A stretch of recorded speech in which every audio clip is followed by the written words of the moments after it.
Hey everyone, I'm back.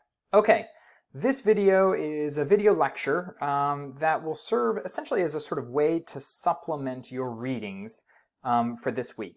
So the primary documents that you're going to read for this week are all about the experiences of Chinese immigrants during the period of Chinese exclusion, their experiences on the Angel Island facility, and the experiences of people who were there enforcing the laws of exclusion at that time. So I wanted to do a quick video to just highlight some of the really important themes and things you should be thinking about and kind of piecing together in these documents and looking for and looking to sort of identify in these documents. I'm going to go over just a sort of host of big important themes that I think are significant, talk a little bit about why, maybe cite some of the documents that you've already read or that you're reading for this week that help kind of illustrate or that help highlight some of these things. And I encourage you to pay attention to all this because I think they're going to be important things for you to integrate into and consider as a part of your papers when you write your papers, right? So I'm kind of bringing these up and highlighting these things because I want you to pay attention to them and use them in your papers. Okay, so hopefully they'll be helpful for that reason. Let me first, before I go into some of the big topics, I want to first kind of talk about what types of sources you're going to read. So again, this week's readings, it's all primary sources. So in addition to just sort of reading these sources, I want you to be thinking about sourcing, the kinds of skills that I've given you to use to analyze primary sources. That's what you're doing this week with every single one of the readings. So I want to help you out with that a little bit just by helping you kind of source these things and think about the types of sources that you're reading, right? Even though they're included in one little convenient reader, the reality is that these are lots of different types of sources that you're encountering for this project, right? You've read laws, like the Chinese Exclusion Act itself. You've read political speeches from politicians, debates on congressional floor and things like that. You have read and will read letters, either letters of protest from Chinese Americans that are protesting the law or other things, or letters of different varieties, right? You'll read poetry this week, which fictional pieces, but fictional pieces that help represent some realities about the experience of Chinese immigration. You've looked at images, political cartoons. You saw a lot of those from last week. And then a lot of the documents that you're going to read this week come from interviews that the historian Judy Yung did with various Chinese immigrants at various points of time. So take a look and make sure you pay attention to those interviews as well, because they come from not only Chinese immigrants, but people involved in the enforcement of the Chinese Exclusion Act as well. So I wanted to put that in your radar, right? Think about the types of sources, think about, and evaluate those types of sources, what they can give you, what they're useful for. That's going to help you figure out how to use them in your paper. Okay, next, some of the big things that I want you to pay attention to. Some of the things that help shape the experiences of Chinese immigrants during this period. The first thing that I want you to pay attention to, or sort of remember, is the context of the Chinese American community at this time. So hundreds of thousands of Chinese immigrants come to the United States during this period, right, during the 19th and early 20th century. And the reality is that the vast, vast majority of them were men. And this goes back to kind of one of the main reasons that Chinese immigrants came to the United States. And a lot of that had to do with economic opportunities. Chinese men were either feeling pushed out of China because of economic constraints and high prices and shortage of land and things like that. But they were also pulled to the United States because of economic opportunities here. And most of them came to the United States with the idea that they would come to the United States, make some money, and then go back home to China, right, and use that to make a living and reconnect with families back there. If you remember the source that I gave you a few weeks ago by Li Chu, that was essentially his story, or at least what he proposed before eventually deciding to sort of settle down in the United States. So what does that mean? Why is that significant? It's significant because it means that the experiences of women are really different in a lot of ways from the experiences of men. Women made up no more than like 5% of the Chinese American population, which meant that men that were living in the United States, Chinese men that were living in the United States, had really limited opportunities for starting families and getting married. And so many of the women who came during the period of exclusion came as a part of that sort of situation and that culture, right? Many women who came for the purpose of essentially becoming married, right? The story that's really going to flesh this out the best for you is the story of Li Puiyu. You're going to read a few documents about her story at the end of the readings for this week, and pay attention to them because they really give you a sense of what the experience for women was like during this period, right? And it all has to do with the Chinese American community and the demographics of that community during this period. Okay, second thing I want you to pay attention to is I want you to recognize and realize that despite the fact that the Chinese Exclusion Act was in place by 1882, Chinese Americans fought against that act and fought against the sort of nativism that was behind that act as well for this entire period, and even long before the Chinese Exclusion Act was made law. Right? If you remember some of the documents from last week, Norman Asing's message in his article in a newspaper in the 1850s, as early as the 1850s, was fighting back against the kind of nativist ideas, the anti-Chinese nativist ideas that were coming out in California at that time, right? He promoted the idea that that Chinese Americans could love democracy and weren't necessarily predisposed to despotism, right? That Chinese workers didn't necessarily take jobs from American, from white workers, right? He pushed back against the ideas that Chinese immigrants were uncivilized, right, or unhygienic, all of these kind of nativist and sort of racist ideas. So people did fight back against this. Chinese Americans also organized. If you can remember the Chinese Six Companies, it was essentially this advocacy group of Chinese Americans that organized to try to advocate for the concerns of the Chinese American community.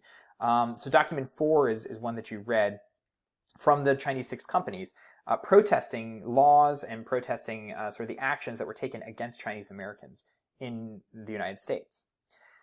So a lot of people fought back against exclusion and against the sort of nativism, the anti-Chinese nativism during this period. That was a thing that occurred, right, and that existed. But most Chinese immigrants didn't have the sort of luxury of being able to write these kind of formal writings and protest in the ways that the Six Companies and people like Norman Asing or Ning Po Chu could, right? Most people had to resist these laws in different ways. And resistance usually came through non-compliance, right? And sort of breaking of laws. And I think that that's a really important thing that you have to focus on here. Remember that laws are prescriptive documents, right? When you read the Chinese Exclusion Act, you should not assume that that is the fundamental reality. The reality is that that document tells you what should happen. The reality is that lots of people got around the law in different ways. They resisted the Exclusion Act by way of noncompliance, right? And so this kind of leads to the next big thing that I want you to focus on, is that the story of Chinese immigrants during this period is really a story mostly of illegal immigration, right? And the context for this, and what we should say about this, is that in many ways this is the sort of first example of illegal immigration in U.S. history, because the Chinese are essentially the first group that were ever targeted and used as a way to pass a law that limits immigration, right? The Chinese Exclusion Act is the first act that limits who can come to the country, right? Who can come to the United States. So it sort of also births illegal immigration in a way. And I think we should sort of talk about what this looks like and what illegal immigration looked like within the Chinese American community and Chinese immigrant community during this time. Essentially, because of the Chinese Exclusion Act, there were only two ways for Chinese people to get into the country, right? First is that you had to be on the sort of exempt list. Remember, there were certain people that were exempt from exclusion and prohibition. This included people like teachers, students, and merchants. Those were the main sort of categories. So if you were a teacher, a student, a merchant, you could come into the country so long as you could prove it to the authorities at Angel Island, right? The second way to get in was if you were already an American citizen. And here the context that we have to remember is the 14th Amendment of the Constitution, passed in 1868, right? What did the 14th Amendment say? It said essentially that anyone who is born in the United States is a citizen of the United States. So, for example, If a Chinese immigrant, right, a man comes to the United States, gets married, has a child, that child is a citizen, which means that that child can go back to China and then come back to the United States, and they can't be prohibited from entering the country because they are a citizen. They are allowed to be in the country. So those are the two ways that people had the ability to come to the United States from China, right? They either had to be exempt or they had to already be a citizen. So if you weren't one of those two things, then you had to sort of falsely claim one of those two identities. You had to either produce false documents that showed that you were a merchant or a teacher or something like that, right? Or you had to produce false documents to show that you were a citizen.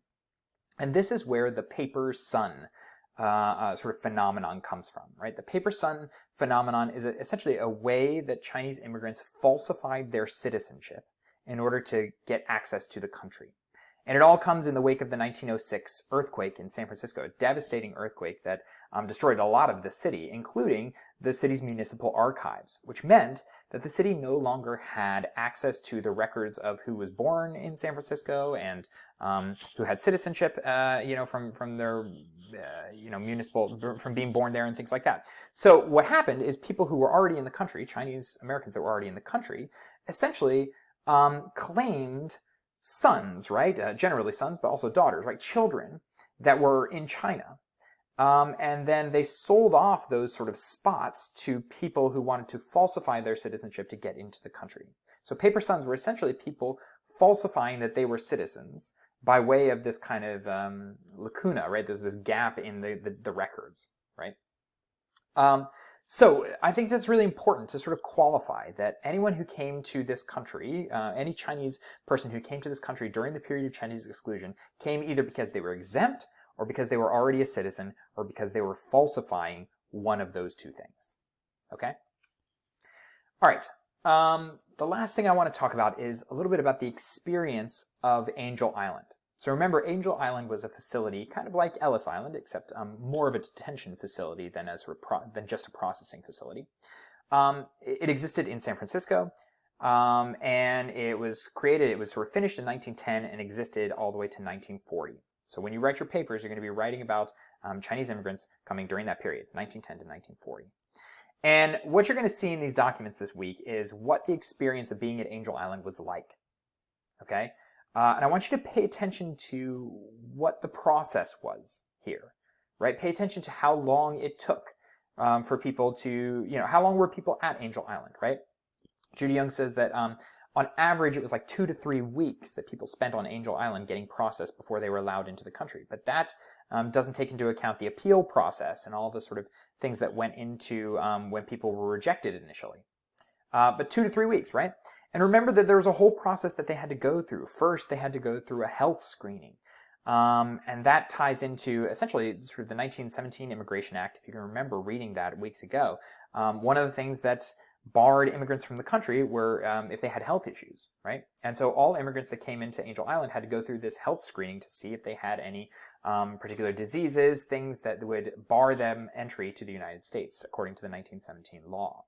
But I want you to pay attention, and not just that health screenings happened, but also what people's experiences of those health screenings were like. Particularly, think about women, right? Think about the ways that they reacted to these health screenings, what it was like to experience this. Second, they always went through interrogation, right? There was a 2 to 3 day interrogation that they were put through in order to verify their claims about why they were allowed in the country, right? Why they were either exempt or why they were a citizen. And pay attention to the process. Who was there during these interrogations? What were the questions like? What did they do? How did they try to determine if the people's stories were legit? Pay attention to the way that Chinese immigrants navigated these. So think about coaching materials and the significance of those things, right? And then finally, think about the experience of being at the island, right? The segregation of men and women into different parts of the facility, right? The boredom that they experienced. The fact that the facility was surrounded by barbed wire, right? The food that they ate and their experiences of this. And then their reactions to it. This is where the poetry comes into play, right? The poems that they wrote on the walls of the facility and what they reflected about the feelings of immigrants coming in at this time. So I wanted to make you aware of all these things to help kind of prime the pump for your reading of these documents. If you have questions about these documents, or if you have questions about kind of keeping all this straight, email me, let me know. I'm around to help. Otherwise, good luck putting the story together, and don't forget quiz and online assignment this week. Okay, see you.